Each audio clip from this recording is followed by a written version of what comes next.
اعوذ باللہ من الشیطان الرجیم بسم اللہ الرحمن الرحیم الحمد للہ الذی جعل کمال دینہ و تمام نعمتہ بولایت علی بن ابی طالب علیہ السلام والصلاة والسلام علی سید الانبیاء والمرسلین وعلیہ طیبین الطاہرین المعصومین اما بعد فقد قال امیر المؤمنین علی بن ابی طالب علیہ السلام بسم اللہ الرحمن الرحیم ایہا الناس ان اخوف ما اخاف علیکم اسنان اتباع الهوى وطول الامل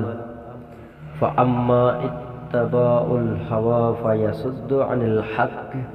واما طول الامل فينسي الاخرة۔ ناظرین قدر سامعین محترم السلام علیکم ورحمۃ اللہ۔ درس نہج البلاغہ کا خطبہ نمبر 99 میں ہم پہنچ چکے ہیں۔ اس خطبے میں امیر کائنات نے جو ہے چند چیزوں کی جانب ہمیں متوجہ کیا، وہ یہ کہ عاقبت کے لیے بھی اور دنیا بھی ترقی کے لیے بھی سب سے بڑی رکاوٹیں کون سی ہیں اور سب سے زیادہ ڈرنے کی چیزیں کیا ہیں، اور قیامت میں ہر شخص اپنے ماں سے منسلک ہوگا، لہٰذا تم دنیا کے فرزند نہ بنو بلکہ آخرت کے بیٹے بنو۔ دنیا اپنا سامان سمیٹتی تیزی سے گزر جاتی ہے اور آخرت ادھر کا رخ کیے آ رہی ہے۔ آج عمل کا دن ہے اور حساب نہیں ہے، کل حساب کا دن ہوگا اور عمل نہ ہو سکے گا۔ مولا فرماتے ہیں کہ اے لوگو، تمہارے بارے میں سب سے زیادہ خوف زدہ کرنے والی دو چیزیں ہیں جن سے میں ڈرتا ہوں، ایک مسلسل خواہشوں کی پیروی اور دوسری لمبی لمبی امیدیں اور تمنائیں، یعنی ایک خواہش کے بعد دوسری خواہش اور ایک تمنا کے بعد دوسری تمنا کا سلسلہ ہے جس میں تم الجھ سکتے ہیں۔ خواہشوں کی پیروی تو حق تک پہنچنے سے روک دیتی ہے اور تمناؤں کا سلسلہ آخرت کو بھلا دیا کرتا ہے، یعنی حق اور آخرت ہاتھ سے نکل جائیں تو تباہی تباہی ہے۔ خبردار ہو کر سنو کہ دنیا بڑی تیزی سے اپنا راج قائم کر رہی ہے، چنانچہ اس نے کچھ باقی نہیں چھوڑا ہے، جو رہ گیا ہے وہ اتنا سا بچا ہے جتنا کسی برتن کو انڈیل کر خالی کر دینے کے بعد برتن میں لگا رہ جایا کرتا ہے، یعنی حق کو صفا چٹ کر چکے ہیں۔ خبردار ہو جاؤ کہ آخرت یقیناً آگے بڑھے چلی آ رہی ہے اور ان دونوں کے بیٹے شمار کیے جائیں گے، چنانچہ تم آخرت کے بیٹے بن جانا مگر دنیا کے بیٹے نہ بنا۔ حقیقت یہ ہے کہ ہر بیٹا قیامت کے دن اپنی ماں سے ملحق ہو کر رہے گا، اور یقیناً آج عمل کرنے کا دن ہے اور حساب نہیں ہو رہا ہے، کل حساب کا دن ہوگا اور عمل کا موقع نہ رہے گا۔ خطبہ نمبر 100۔ اس خطبے میں جو ہے مسطلہ ابن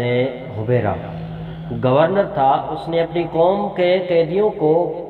قرض پر رہا کرا لیا تھا، مگر پورا قرض ادا نہ کر سکنے کی بنا پر معاویہ سے جا ملا تھا، تو حضرت علی علیہ السلام نے قیدی چھڑانے کی مدد کی، مگر فرار کر کے دشمن سے جا ملنے پر مذمت کی اور فرمایا کہ اگر قرار نہ کرتا تو قرض میں رعایت دی جاتی ہے۔ اس خطبے میں آئیے چلتے ہیں، مولا فرماتے ہیں اللہ مسطلہ کا برا کرے گا۔ کام تو اس نے سرداروں والا کیا تھا، مگر غلاموں کی طرح فرار کر کے دشمن کے یہاں چلا گیا۔ ابھی اس کی مدد کرنے والے نے اس کی مدد کے لیے منہ سے بات بھی نہ نکالی تھی کہ اس نے اسے چپ کر دیا، ابھی اس کا وصف بیان کرنے والے نے اس کے عمدہ فعل کی تصدیق بھی نہ کی تھی، اس نے اس کی زبان بندی کر ڈالی۔ اگر وہ ٹھہرا رہتا تو سہولت سے ہم قرض وصول کر لیتے اور اس کے مالی وسعت بڑھنے کا انتظار کر لیتے ہیں۔ خطبہ نمبر 101۔ اس خطبے میں مولا نے 5 چیزوں کی جانب جو ہمیں متوجہ کی، وہ یہ کہ اللہ کی رحمت کی وسعتیں، اس کی نعمتوں کا عمومیت، اور دوسری اللہ کی بخششوں کی فراوانیاں، اس کا فیضان غیر منقطع ہے۔ تیسری، دنیا بڑی پیاری، بڑی شاداب اور بہت شیرین اور اپنے چاہنے والوں کی قدردان ہے مگر فانی ہے۔ چوتھی، بہتر سے بہتر سامان مہیا کر کے دنیا سے چلنے کے لیے تیار ہو جاؤ، دنیا میں اپنی ضرورت سے زیادہ لینے میں کوشاں نہ رہو۔ آئیے خطبے میں چلتے ہیں کہ مولا فرماتے ہیں، تم تمام ستائش اس اللہ کے لیے ہے جس کی رحمت سے نا امیدی کی صورت نہیں نکلتی، اور نہ کوئی ایسی ہستی ہے جو اس کی نعمت سے مالا مال نہ رہی ہو، اور نہ ہی اس کے بخشش و مغفرت سے مایوسی ہو سکتی ہے، اور نہ اس کی عبادت کرنے سے کوئی اپنی بے عزتی سمجھتا ہے، یعنی سب اسے عبادت کا حقدار سمجھتے ہیں۔ وہی ذات ہے جس کی رحمتوں کا سلسلہ ٹوٹنے نہیں پاتا، یعنی رحمتیں تہ در تہ جاری ہیں، اور نہ ہی اس کی طرف سے نعمتوں کا سلسلہ غائب ہوتا ہے، اور دنیا تمناؤں کا مقام ہے، دنیا کے لیے مت جانا مقرر ہے، اور دنیا والوں کے لیے جلا وطنی ضروری ہے، اور دنیا شیریں و شاداب ہے، اپنے طلبگار اور اپنے چاہنے والے کی طرف تیزی سے بڑھ کر آتی ہے، اور نظر بھر کر دیکھنے والے کے دل میں سما جاتی ہے۔ اس دنیا میں سے جو بہتر ہے، بہتر سفر میں اور منزل پر خرچ کرنے کا سامان مل سکے وہ لے کر چلنے کے لیے تیار رہو، اور اس دنیا میں اپنی ضرورت سے زیادہ نہ مانگو، یہاں سے اتنا طلب کرو جتنے میں تمہارے گزر بسر ہو سکے۔ خطبہ نمبر 102۔ اس خطبے میں امیر کائنات امیر المومنین علی بن ابی طالب علیہ السلام نے جو یہ مختصر خطبہ ہے، یہ خطبہ کوفہ شہر پر آنے والی آفات کا اور کوفہ کے برا چاہنے والوں کی تباہی پر چند اشارات پیش کرتا ہے کہ مولا فرماتے ہیں، اے شہر کوفہ، گویا میں تجھے اس حالت میں دیکھ رہا ہوں جس حالت میں چمار لوگ چمڑے کو دباغت کے بعد عکاظ کے بازار میں کھینچ کھینچ کر دکھا کرتے ہیں، اور یہ کہ تجھے حادثات و آفات کے ساتھ کھرچا اور گڑا جا رہا ہے، اور تجھے تہ و بالا کرنے کے لیے اپنی سواری بنا لیا ہے، اور یقیناً مجھے معلوم ہے جو جابر و ظالم تیرا برا چاہے گا، اللہ اسے کسی مصیبت میں پھانسی کر آزما لیا کرے گا یا کسی قاتل کے حوالے کر دے گا۔ خطبہ نمبر 102۔ اسی طرح خطبہ نمبر 103۔ اس خطبے میں ذات خداوندی کی عظمت اور ہمیں گیری، ایسی ذات کہ جس کا انکار کرنے والا بھی دل میں اقرار کرتا ہے، عقل و فہم کی حدود سے باہر رہنے والی ہستی، اس کو مخلوقات سے تشبیہ دینے والے باطل پرست ہوتے ہیں۔ آئیے خطبے میں چلے گئے۔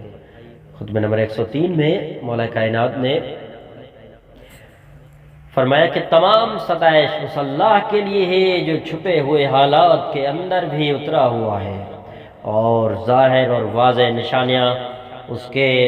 موجود ہونے پر دلیل بنتی ہے، اور دیکھنے والوں کی آنکھوں سے اس کا دیکھ لیا جانا منع کیا ہوا ہے۔ اس کے باوجود جو آنکھیں اسے نہیں دیکھتی وہ بھی اس کے موجود ہونے کا انکار نہیں کر سکتی، اور نہ کوئی ایسا قلب ہے جو اس کے وجود کو ثابت کرتا ہو اور اس کو دیکھ بھی سکتا ہو۔ وہ اپنی بلندی میں سب بلند چیزوں اور بلندیوں سے سبقت رکھتا ہے، لہذا کوئی چیز اس سے بلند تر ہو ہی نہیں سکتی۔ قربت کے معاملے میں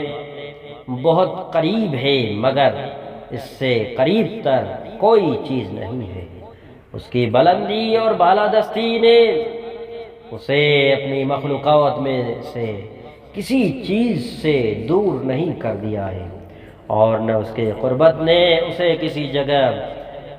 اس کی مخلوق کے برابر کر دیا ہے۔ اللہ نے عقلوں کو اپنی صفات کی حد بندی پر مطلع نہیں کیا ہے، یعنی صفات خداوندی کو محدود کرنے والا جاہل ہوتا ہے اور اس کی ضروری معرفت حاصل کرنے کی راہ میں پردے بھی نہیں ہیں۔ وہ ایسی ہی ہستی ہے کہ جس کے وجود کی نشانیاں ایسی گواہی دیتی ہے کہ انکار کرنے والے کا دل بھی اقرار کیے بغیر نہیں رہتا۔ اللہ ان لوگوں کے اقوال سے بہت عرف و اعلیٰ ہے جو اللہ کو تشبیہات کے وسیلے سے بیان کیا کرتے ہیں اور یوں اس کی بزرگی اور بڑائی کا انکار کیا کرتے ہیں۔ والسلام علیکم ورحمۃ اللہ۔